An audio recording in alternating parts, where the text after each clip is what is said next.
আজকে কি রান্না করব চলো তোমাদের সাথে শেয়ার করি। যে এখানে ডালও ভিজিয়ে নিয়েছি। এখন প্রথমে মরিচগুলো পেস্ট করে নেব।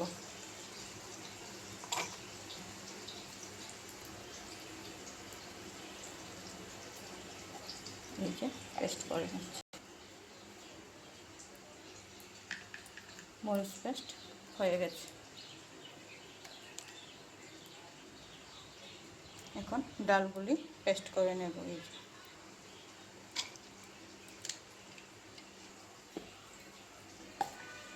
কি সুন্দর ডাল পেস্ট হয়ে গেছে। এখন নামিয়ে নেব।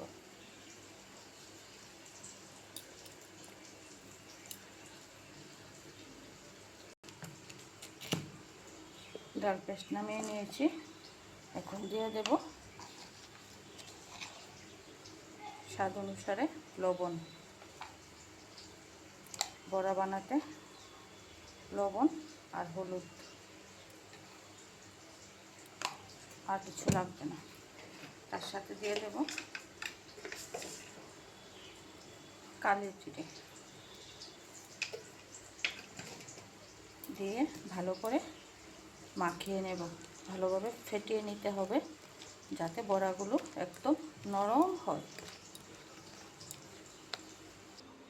এখানে আলুগুলো সিদ্ধ করে নিয়েছি। কড়াই বসিয়ে দিয়েছি। কড়াই গরম হয়ে গেছে। দিয়ে দিলাম তেল। দিয়ে দেব অল্প করে লবণ, হলুদ গুঁড়ো, দিয়ে দেব আলু।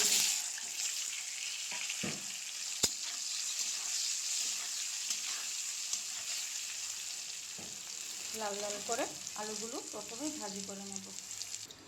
আলু ভাজা হয়ে গেছে, নামিয়ে নিয়েছি। এখানে কড়াই বসিয়ে দিয়েছি। কড়াইয়ের মধ্যে এখন আস্তে আস্তে বড়াগুলো ভাজি করে নেব।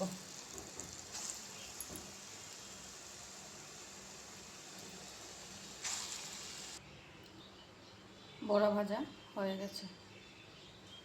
কড়াই বসিয়ে দিয়েছি। দিয়ে দেব তেল। দিয়ে দেব মেথি সম্বাস।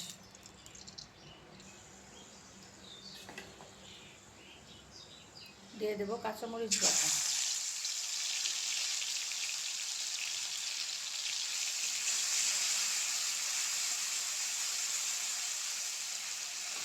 ঝালটা যে যেরকম খেতে চান সেই অনুপাতে দিলেই চলবে। দিয়ে দেব লবণ।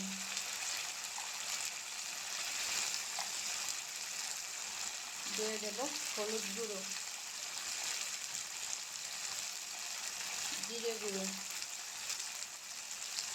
ধনে গুঁড়ো। মশলা ভাজা হয়ে গেছে। এখন দিয়ে দেব বেগুনগুলো।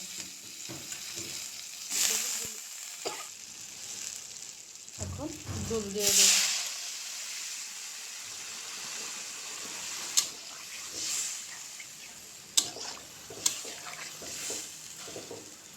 বড়াগুলো কিন্তু ঝোল অনেকটা টেনে নেবে, তার জন্য ঝোলটা একটু বেশি দিতে লাগবে। বলক ওঠা পর্যন্ত অপেক্ষা করব। কি সুন্দর আমার তরকারি বলক উঠে গেছে। এই দেখুন আলুও সিদ্ধ হয়ে গেছে, বেগুনও সিদ্ধ হয়ে গেছে, বড়াগুলোও দেখুন একদম নরম হয়ে গেছে। এই এখন তরকারি কমপ্লিট। একটু ঘি দিয়ে দেব। ঘি দিয়ে নামিয়ে নিলে রান্না কমপ্লিট।